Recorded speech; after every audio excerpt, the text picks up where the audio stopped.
मित्रों,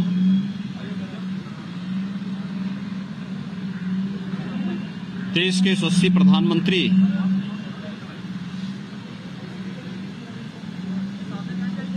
आदरणीय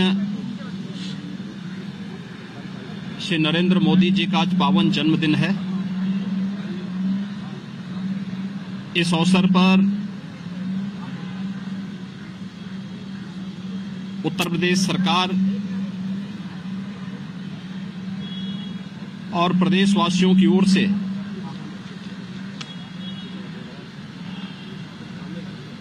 आदरणीय प्रधानमंत्री जी के प्रति जन्मदिन की हार्दिक बधाई देते हुए उनके उत्तम और दीर्घ जीवन की कामना हम सब करते हैं। ये हम सब का सौभाग्य है कि देश की संसद में आदरणीय प्रधानमंत्री जी उत्तर प्रदेश का प्रतिनिधित्व करते हैं।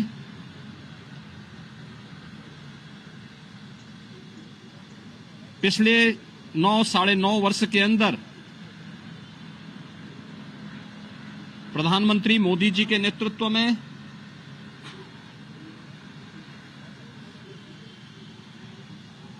एक 140 करोड़ की भारत की आबादी ने एक नए भारत को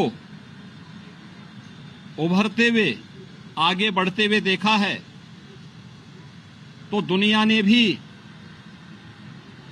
एक नए भारत का दर्शन किया है। आजादी के बाद पहली बार बिना भेदभाव के शासन की योजनाओं का लाभ समाज के प्रत्येक तबके तक पहुंचना, अपनी अभिनव योजनाओं के माध्यम से गांव, गरीब, किसान, नौजवान, महिलाएं और युवाओं के लिए जो अनेक कार्यक्रम पिछले 9-9.5 वर्ष के अंदर प्रारंभ हुए हैं,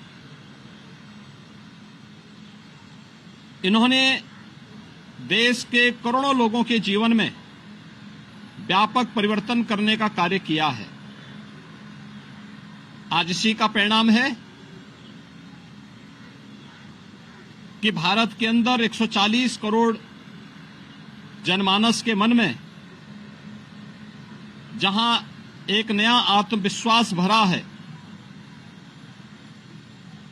तो वैश्विक मंच पर भी भारत की प्रतिष्ठा बढ़ने के साथ ही भारत को आज आम भारत के नागरिकों के प्रति भी एक सम्मान का भाव दुनिया के अंदर देखने को मिला है। अनेक योजनाएं पहली बार हुआ है कि किसान और कृषि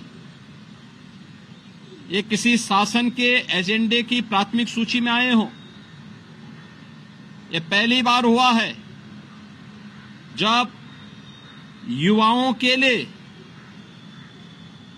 न केवल रोजगार बल्कि उनके स्वतः रोजगार के साथ साथ अनेक ऐसे कार्यक्रम स्कूली जीवन से ही नेशनल एजुकेशन पॉलिसी हो या फिर digital India, startup India, stand up India, PM मुद्रा की योजनाएं,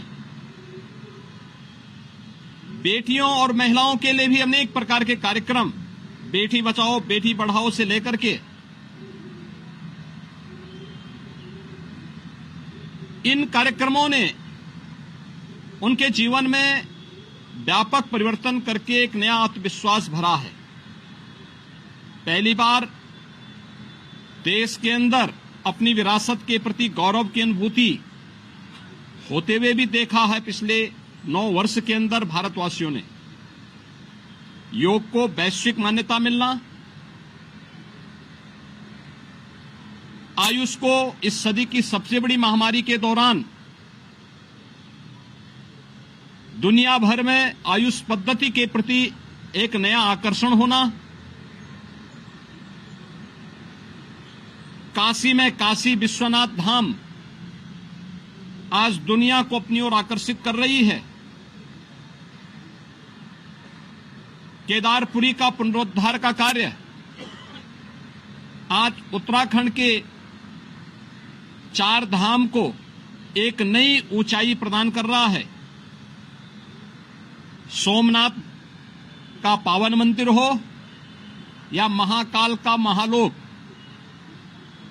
इन सबको अपने सामने वर्तमान पीढ़ी एक नए रूप में देख रही है।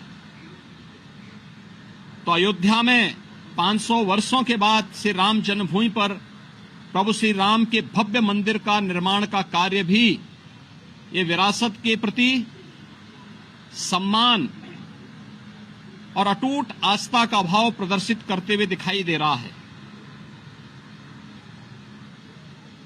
डिजिटल इंडिया के माध्यम से आज जो परिवर्तन देश के अंदर देखने को मिला है, भ्रष्टाचार पर जिस प्रकार का प्रहार हुआ है, ये सर्वविदित है। अपने नागरिकों के प्रति एक सरकार की संवेदना किस रूप में होनी चाहिए।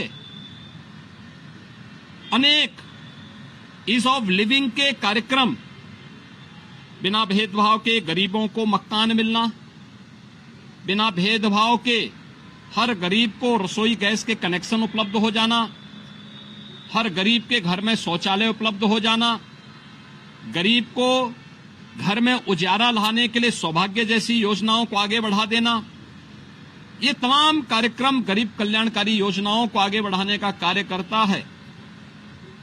तो एक विकसित भारत के रूप में इंफ्रास्ट्रक्चर के क्षेत्र में जो क्रांतिकारी परिवर्तन देखने को मिला है वह अभूतपूर्व है।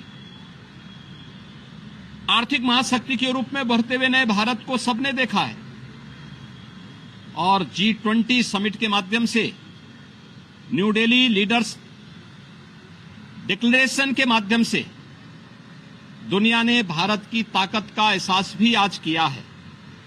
ऐसे यशस्वी नेतृत्व के धनी आदरणीय प्रधानमंत्री जी का आज पावन जन्मदिन है। अभी प्रधानमंत्री जी के पावन जन्मदिन को उत्तर प्रदेश सूचना और जनसंपर्क विभाग ने एक प्रदर्शनी के माध्यम से उनके जीवन के विभिन्न पहलुओं को प्रदर्शनी के माध्यम से, जिससे समाज में वर्तमान पीढ़ी को आगे बढ़ने की एक नई प्रेरणा प्राप्त हो सकती है। समाज और राष्ट्र के प्रति समर्पण का एक नया भाव पैदा होगा। इस विश्वास के साथ इस प्रदर्शनी के अवलोकन करने का अवसर लखनऊ वासियों को और प्रदेशवासियों को प्राप्त होगा। इस अवसर पर मैं एक बार फिर से